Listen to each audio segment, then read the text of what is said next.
नमो नारायण। जय गौ माता, वंदे मातरम, माँ भारती को प्रणाम और पुनः हृदय से ओम शम शनिश्चराय नमः। बृहस्पति देव राशि परिवर्तन कर रहे हैं।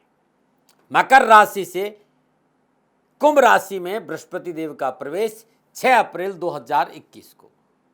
मित्रों, इसी विषय को लेकर मैं आपके सामने हूं कि देवगुरु बृहस्पति का राशि परिवर्तन। बृहस्पति देव मकर राशि से कुंभ राशि में 5 अप्रैल 2021 की रात और 6 अप्रैल 2021 की सुबह यानी 12:25 पर अतिचारी गति से कुंभ राशि में प्रवेश करेंगे। देवादिदेव बृहस्पति देव नवग्रहों में परम उच्च पद देवगुरु के पद पर विराजमान है। बृहस्पति देव धर्म, धन, स्वास्थ्य, उच्च पद, सुख, सौभाग्य, उन्नति, समाज में वर्चस्व, ज्ञान, शिक्षा, शादी, संतान का प्रतिनिधित्व करते हैं। कई सालों से इस सुंदर विषय के साथ रहने का अवसर मिला, विद्वानों के पास रहने का मौका मिला।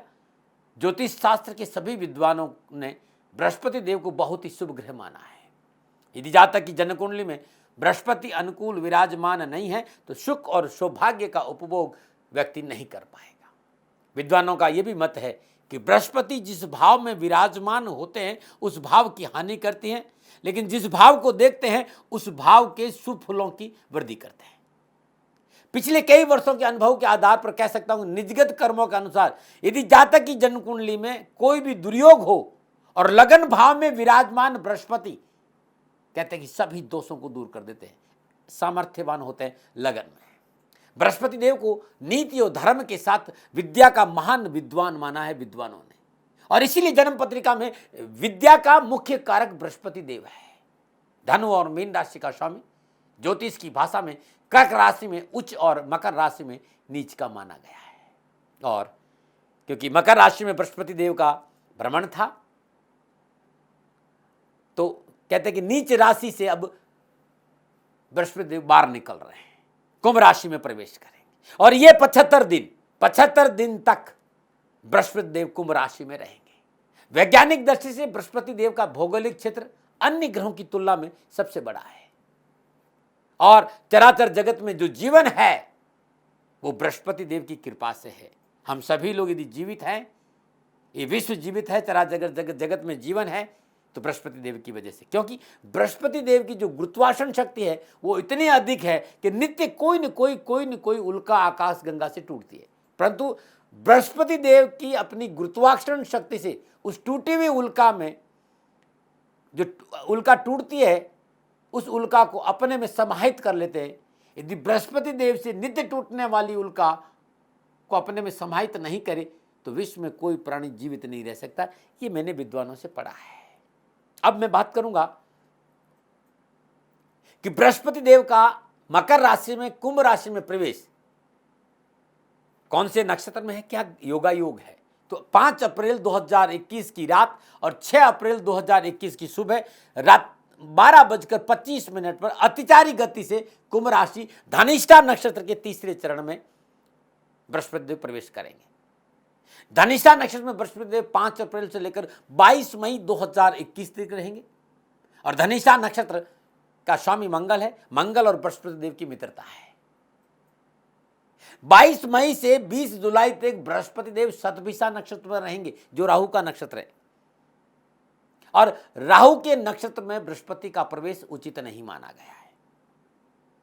20 जून को बृहस्पति देव वक्री होंगे और 20 जुलाई से 14 सितंबर तक पुनः धनिष्ठा नक्षत्र चौथे चरण में वक्री अवस्था में बृहस्पति देव गोचर करेंगे और 18 अगस्त को वक्री अवस्था में ही धनिष्ठा नक्षत्र के में ही ये पुनः तीसरे चरण में प्रवेश करेंगे। 14 सितंबर को दोपहर 2:30 वक्री अवस्था में धनिष्ठा नक्षत्र के दूसरे चरण में प्रवेश करके मकर राशि में आएंगे।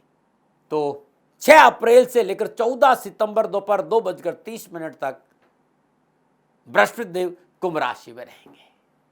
अब बृहस्पति देव का ये राशि परिवर्तन 12 राशियों पर क्या प्रभाव डालेगा, इस विषय पर आ रहा हूं। तो बात करते हैं धनु राशि वालों के लिए कि बृहस्पति देव के राशि परिवर्तन का धनु राशि पर क्या प्रभाव है। धनु राशि के अधिपति है, स्वामी ग्रह है देवादिदेव बृहस्पति देव। और संपूर्ण ग्रह योगायोगों के आधार पर बृहस्पति देव की जो इस समय कुंभ राशि में जो प्रवेश किया है और नक्षत्र गणना के आधार पर धन राशि पर आने वाले ये 75 दिन कैसे रहेंगे, इस विषय पर आ रहा हूं। लेकिन मेरा निवेदन कि ये राशिफल नाम राशि यानी चंद्र राशि पर आधारित है और मेरा कोई दावा नहीं है कि जो मैं कह रहा हूं वो ठीक है। मैं गलत हो सकता हूं। सेकंड ओपिनियन का अधिकार आपका था, आपका है और आप ही का रहेगा। हर गलती के लिए हाथ जोड़कर क्षमा, क्योंकि प्रजापिता ब्रह्मा नहीं हूं भाई, साधारण सा व्यक्ति हूं। भारतीय सनातन संस्कृति से प्यार करता हूं, हृदय को लेकर आपके सामने आया हूं। मानो न मानो आपकी मर्जी। धनु राशि वालों के लिए बृहस्पति देव का यह राशि परिवर्तन 75 दिन तक क्या संकेत दे रहा है? तो धनु राशि वालों, बृहस्पति देव लगन और चौथा भाव का स्वामी होकर कुंभ राशि तीसरे भाव में गोचर करेगा। और धनु राशि वालों के लिए तीसरे भाव में बृहस्पति देव 6 अप्रैल से लेकर 14 सितंबर 2021 दोपहर 2:30 बजे तक विराजमान रहेंगे। तीसरा भाव शास्त्र और पराक्रम का भाव है, छोटे भाई बहनों का भाव है। और तीसरे भाव में विराजमान बृहस्पति देव अपनी पंचम पूर्णदशा से 7वें भाव को देख रहे हैं। ये पार्टनर का भाव है, साझेदार का भाव है, नौकरी का भाव है, ऊर्जा का भाव है। वहां मिथुन राशि विराजमान है। सप्तम पूर्णदशा से 9वां भाव यानी भाग्य भाव, अध्यात्म रुझान, नवम भाव से 11वें भाव को देख रहे हैं। नवम पूर्णदशा से 11वें भाव तुला राशि विराजमान। तो ये शुभ दृष्टि है इन तीनों भावों पर। अब इस दृष्टि योगा योग से बृहस्पति देव का ये राशि परिवर्तन क्या प्रभाव डालेगा धन राशि वालों? सबसे पहले मैं शिक्षा की बात करूंगा। धन राशि के विद्यार्थियों और युवाओं के लिए शिक्षा की दृष्टिकोण से बृहस्पति देव का ये राशि परिवर्तन सफलताओं से भरा रहेगा। विद्यार्थियों के लिए यह महीना मनोनुकूल नजर आ रहा है। किए गए प्रयासों के अनुकूल सफलता प्राप्त होगी, माता पिता का पूर्ण सहयोग प्राप्त होगा, सुख और सुविधाएं बढ़ेगी। बस लापरवाही नहीं करें, पढ़ाई पर विशेष ध्यान, पढ़ाई पे ध्यान नहीं बटे, बस इस बात पर सोचे इस महीने पैसों के दुरुपयोग से बचना होगा। माता पिता का पूरा सहयोग मिलेगा और है सब कुछ ठीक, लापरवाही नहीं करें। मित्र मंडली से सावधान रहे। और नक्षत्र गणना ये भी संकेत दे रही कि सरकार से पारितोषिक या स्कॉलरशिप भी आपको मिल सकती है। मेडिकल का क्षेत्र, पत्रकारिता, मैनेजमेंट, मेडिकल के साथ साथ अंतरिक्ष विज्ञान, स्पेस साइंस, कंप्यूटर, अभिनय, कला के क्षेत्र में अध्ययनरत विद्यार्थियों के लिए ये बहुत ही महत्वपूर्ण समय है। बृहस्पति की राशि पर यह 75 दिन बहुत शुभ है। नमन। और बात करते हैं अब कामकाज, व्यवसाय, नौकरी और आर्थिक दृष्टिकोण। कामकाज, व्यवसाय, नौकरी, आर्थिक दृष्टिकोण से धनु राशि वालों के लिए बृहस्पति देव का राशि परिवर्तन अच्छा संकेत दे रहा है। व्यवसाय में अनावश्यक दिक्कतों और परेशानी छुटकारा मिलेगा। नक्षत्र गणना आपके पक्ष में है और ये मनोनुकूल लाभ का संकेत दे रही है। और मनोनुकूल संकेत देने की वजह से कारोबार में सफलता अवश्य आपको मिलेगी। आर्थिक पक्ष मजबूत रहेगा। सामाजिक सुख में बढ़ोतरी होगी। समाज के प्रतिष्ठित लोगों से आपका जनसंपर्क बढ़ेगा। इस महीने की कुछ शुरुआत में कुछ अप्रत्याशित घटनाओं का संकेत भी नजर आ रहा है। अपने फैसलों से आप लोगों को चौंका देंगे और ये फैसले आपकी आर्थिक परिस्थितियों को बहुत मजबूत करेंगे। परंतु इस समय आपके स्वभाव में उत्तेजना, क्रोध की वृद्धि अधिक है। इससे शारीरिक और मानसिक पीड़ा का संकेत नजर आ रहा है। नक्षत्र गणना संकेत कोई आपका अपना आपसे दूर जा सकता है, कोई रिश्ता टूट सकता है और व्यापार और नौकरी में इस वजह के कारण नुकसान हो सकता है। तो अत्यधिक आत्मविश्वास और सांस नुकसान का कारण भी बन सकता है। व्यापार और नौकरी में ध्यान रखें। नौकरी और में संयम और धैर्य से काम करना होगा, बहुत जरूरी। आप अपना पूरा ध्यान अपने काम पर रखें। वर्क ओरिएंटल दिमाग रखना बहुत जरूरी, अन्यथा शत्रु अपने षड्यंत्रों में कामयाब हो सकता है। बॉस से नहीं बिगाड़े, इस बात का विशेष ध्यान रखें। धन संबंधी परेशानियों का सामना करना पड़ सकता है। आप चाहते हो कार्य में सफलता मिले, कार्य को अपने हाथ में लेना होगा, अवश्य सफलता रहेगी। हाँ, इतना जरूर कहना चाहूँगा, इस समय भावनाओं में बहकर जल्दबाजी में कोई निर्णय नहीं ले। आपको कारोबार में, नौकरी में, आर्थिक पक्ष में सुधरता आएगी। बस थोड़ा सा कार्यशैली और व्यवहार को संतुलित करिए। धैर्य, संयम से काम करें। खर्चों पर थोड़ा सा काबू रखें। व्यर्थ के कर्जों से बचें। भ्रम और भ्रांति से बाहर आए। शत्रु चाहकर फिर आपका नुकसान नहीं कर सकता। कारोबार में साथियों की कदर करना बहुत जरूरी, उनके साथ प्रेमपूर्ण व्यवहार करना बहुत जरूरी, अधिक सफलता मिलेगी। आर्थिक सफलता के लिए अपना निजी प्रयास कम नहीं करना है, तभी आपको धन लाभ मिलेगा। न मना रहे। अब मैं बात करता हूँ सामाजिक और पारिवारिक दृष्टिकोण। सामाजिक और पारिवारिक दृष्टिकोण से धनु राशि वालों के लिए बृहस्पति देव का राशि पर ठीक संकेत दे रहा है। संसार में सुखी जीवन के लिए परिवार के साथ खड़ा रहना बहुत जरूरी है। परिवार के लोग साथ खड़े हैं तो मनुष्य किसी भी मुसीबत से, किसी भी चुनौती को बड़े आराम से सामना कर सकता है। परिवार का पूर्ण सहयोग प्राप्त होगा। पारिवारिक रिश्तों में प्रेम और सौहार्द का भाव रहेगा और पारिवारिक सुख शांति के लिए पारिवारिक मसलों को सहजतापूर्वक निपटाने में आप सक्षम रहेंगे। पारिवारिक सदस्यों के साथ व्यक्तिगत बातों को लेकर कटाक्ष करना थोड़ा सा नुकसानदायक हो सकता है। ऐसी अवस्था में अनावश्यक कलह और झंझटों का संकेत मिल रहा है। थोड़ी सी सावधानी बरतनी, मतलब ताना देना या कटाक्ष करना ये ठीक नहीं है। पारिवारिक जीवन में निजी सफलता के लिए निजी स्वार्थ का त्याग करना बहुत जरूरी होगा। इस समय आप और आपके पारिवारिक सदस्यों को एक महत्वपूर्ण बात को समझना बहुत जरूरी कि कानून के खिलाफ जाकर कोई कार्य नहीं करे, अन्यथा दंड मिल सकता है। छोटे भाई बहनों से पूरा प्यार मिलेगा। आप छोटे भाई बहनों को सहयोग भी करेंगे, परंतु यदि आप शादीशुदा है तो ससुराल पक्ष से प्रतिकूलता का संकेत नजर आ रहा है, इससे बचना होगा। साथ ही माता पिता और बुजुर्ग सदस्यों का स्वास्थ्य को लेकर लापरवाही नहीं बरते। इस समय पारिवारिक सदस्यों के साथ धार्मिक यात्राओं का योग भी नजर आ रहा है। नमन। और बात करते हैं स्वास्थ्य की। स्वास्थ्य के दृष्टिकोण से धनु राशि वालों के लिए बृहस्पति देव का राशि पर स्वास्थ्य अच्छा रहेगा, परंतु बच्चों की नर्वस सिस्टम, बड़े लोगों के घुटनों से नीचे यानी पैरों में दर्द में थोड़ी सी सावधानी जरूरी। पारिवारिक सदस्यों के स्वास्थ्य को लेकर लापरवाही नहीं बरते। छोटी मोटी बीमारियां गंभीर रूप पर धारण नहीं करें, इसके लिए तुरंत चिकित्सा का पे ध्यान देना। मतलब छोटी मोटी कोई बीमारी भाई तुरंत डॉक्टर को दिखाई, ये गंभीर रूप धारण नहीं करें, इस पर आपको ध्यान देना होगा। नंबर 8, क्या उपाय करें धनुराशि वालों इन 75 दिन के लिए? तो हर रोज रात्रि 8 बजे के आसपास बरगद के पेड़ के नीचे शुद्ध सरसों का तेल का दीपक जलाई और ओम अनंताय नमः इस मंत्र का जाप करते हुए दीपक जलाई। लगातार 21 दिन तक ये दीपक जला देना, सारे कष्ट मिट जाएंगे। नमो नारायण।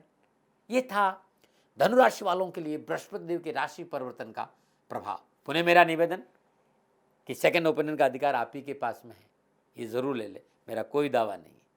गलती के लिए क्षमा मानना मेरा धर्म और कर्तव्य है। कोई भी गलती होगी क्षमा प्रार्थी हूं। नमो नारायण।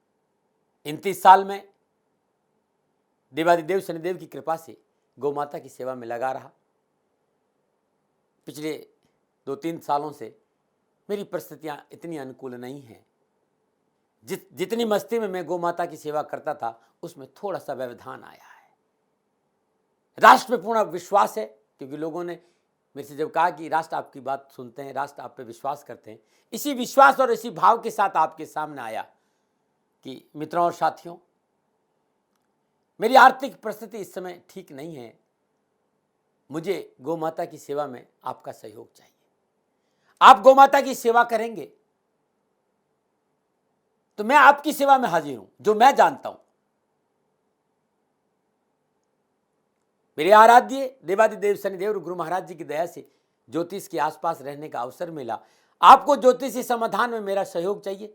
मैं कोई प्रजापिता ब्रह्मा नहीं हूं और नहीं मैं हथेली में सरसों उगाता हूं। मैं प्रयास करता हूं, मैं आपके लिए प्रयास करूंगा ज्योतिषी समाधान के लिए। और इसकी एवज में मैंने आप लोगों से निवेदन किया था कि आप गौ माता के लिए 2100 रुपया गौशाला में जरूर दें। आप सभी लोगों ने मेरे पे विश्वास किया और आप सहयोग कर रहे हैं। उन सभी को मैं प्रणाम करता हूं, क्योंकि जो व्यक्ति मेरी गौ माता का सेवा करता है वो इस समय मेरा भगवान है भाई। मेरी गौ माता भूखी नहीं रहे, मेरी गौ माता को चारा मिले। और जो भी दानदाता, जो भी राष्ट्रभक्त गौ माता की सेवा करता है, उनको मैं प्रणाम करता हूं। निवेदन इतना ही है कि अब गर्मी आ गई है, इस समय चारा की बहुत तकलीफ बढ़ेगी। इतना दिन तो फिर भी खेतों में थोड़ा बहुत चारा था, इस समय गर्मी आने की वजह से चारे की तकलीफ ज़्यादा नज़र आ रही है। आप सभी से मेरा निवेदन है कि गायों के लिए हरा चारा मिल जाए, ऐसा कुछ प्रयास करिए। नंबर आपके सामने में है, इन नंबरों पर संपर्क करिए।